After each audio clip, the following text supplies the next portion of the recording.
Hello, and welcome. Today, we'll learn how to greet and converse respectfully with new people in our neighborhood. Hi there. My name is Anna. I just moved in next door. Hello, Anna. I'm Ben. Welcome to the neighborhood. Thank you. How long have you lived here? I've been here for about 5 years. It's a great place. What do you like most about living here? I love the community events and the nearby park.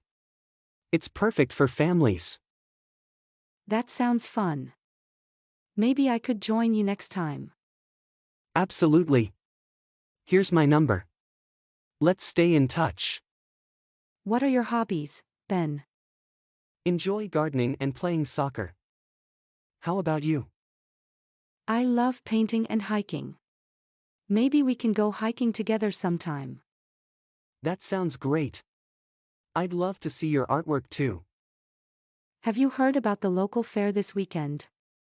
Yes. I'm planning to go. It'll be a great way to meet more neighbors. Thanks for being so welcoming, Ben. I appreciate it. Of course, it's always nice to meet new friend. Absolutely. I'll text you, and we can decide. Let's plan to get together next week.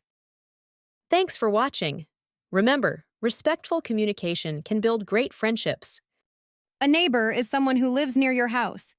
For example, if you live next to someone, you can call them your neighbor.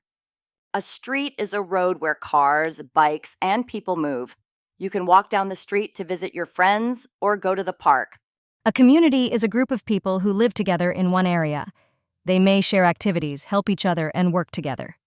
A park is a place in your neighborhood with grass, trees, and maybe a playground. People go there to relax, play, or enjoy nature. A streetlight is a tall pole with a light at the top, found on streets to help you see at night. An apartment is a home inside a large building with many other homes. It's common in cities and neighborhoods with tall buildings. A block is the space between streets in your neighborhood. If you go around the block, you're walking in a circle around houses and buildings.